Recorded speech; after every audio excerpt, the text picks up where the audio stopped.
Can we, as a whole, agree that this shouldn't happen anymore?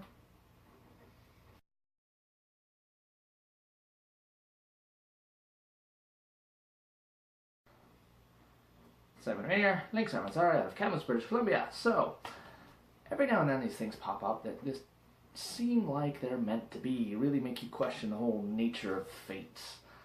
Yesterday I posted my swords and self-defense video today, what should pop up but a self-defense video on Facebook. It's the kind that circulates around every, I don't know, on my feed every 6 months, almost like clockwork. 5 techniques to keep you safe on the street, share with your lady friends. 5 tricks to win any street fight, that kind of thing, which, you know, these things are garbage. Can we agree on that? There's no way you can learn 5 practical self-defense techniques that'll keep you safe just by watching it once. It just can't happen. And yet these videos are popular and they circulate and they get lots of positive attention, and it's just not good. At the absolute best, they are useless and you will learn nothing from them by watching them. At their worst level, they will give you a false sense of security and you'll try some stupid thing in a self-defense situation which will get you killed. This one I saw in particular, and I'm not going to link it because you don't need to see it, was pressure point self-defense. If you're absolutely desperate, you can probably find it. And pressure points are not a reliable self-defense technique, in my opinion. There's some merit to them. Certainly not in the way they were being shown. The one pressure point that I actually do occasionally teach is if you just right where your ears meet your jaws and kind of reach in behind and push forward, that hurts for sure.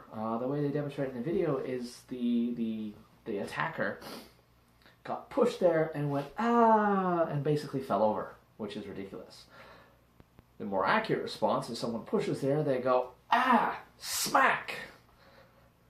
Yeah, that's not good. I could go through it piece by piece and tear apart each individual technique because they were all universally awful, and show what's wrong and maybe show better options, but no, because then I would be part of the problem and I would much rather be part of the solution.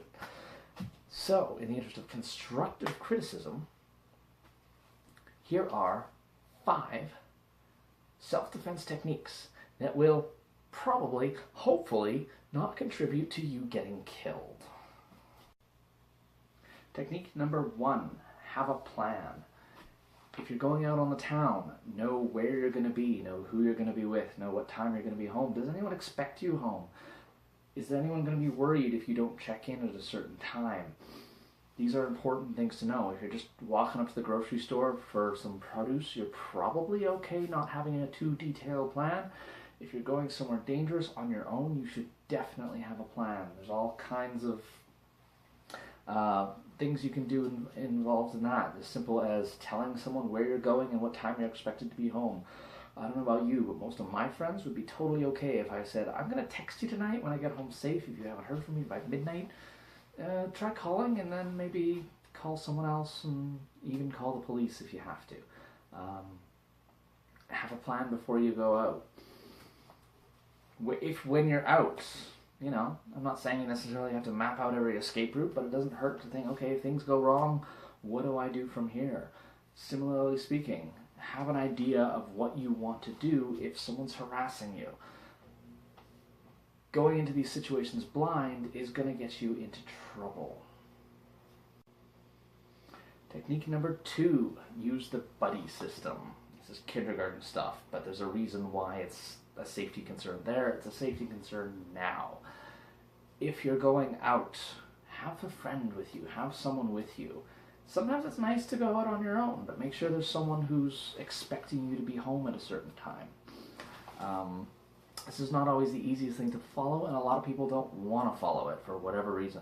I should be able to go out and do whatever I want. Yes, you should. You should absolutely be able to go out and do whatever you want, but sometimes life isn't fair. So, if you're going downtown late at night, go down with someone.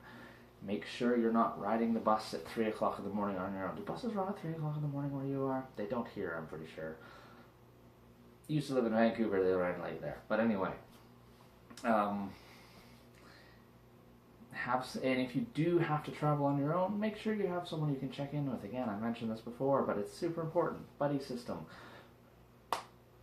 If you do desperately need to go out on your own, make sure where you're going is safe.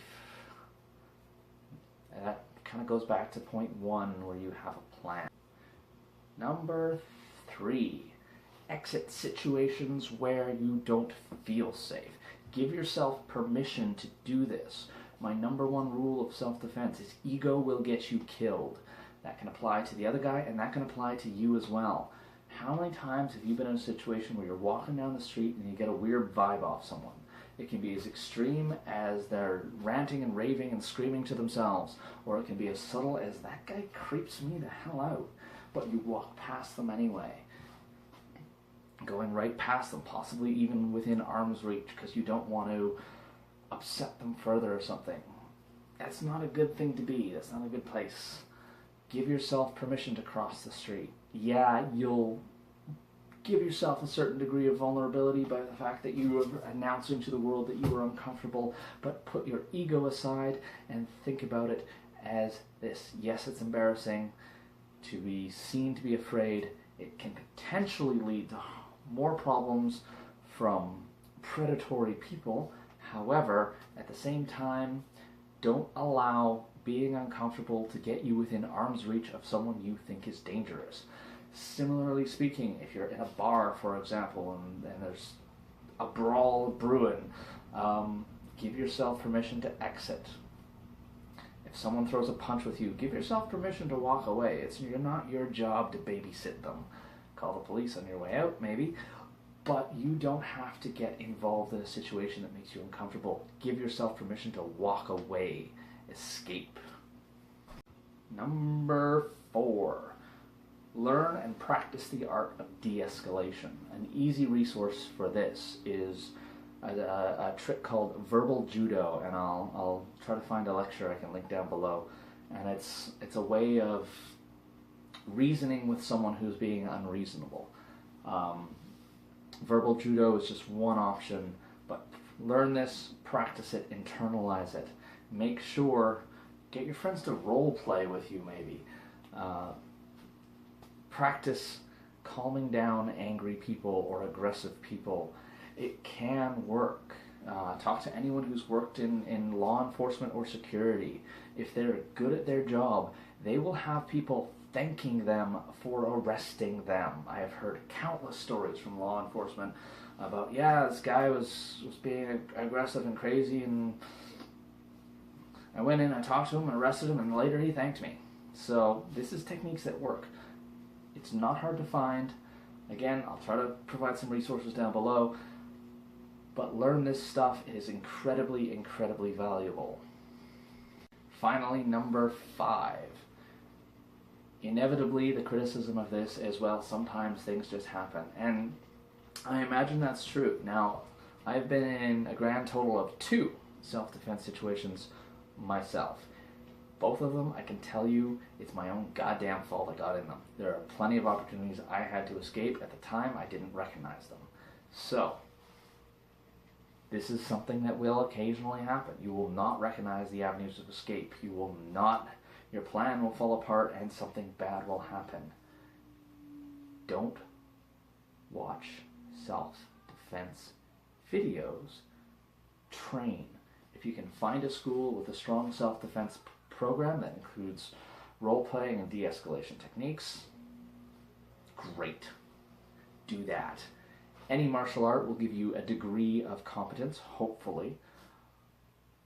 If that doesn't work out, or if that's not your cup of tea, go to the gym and lift heavy things a lot. Stronger people are less likely to lose fights.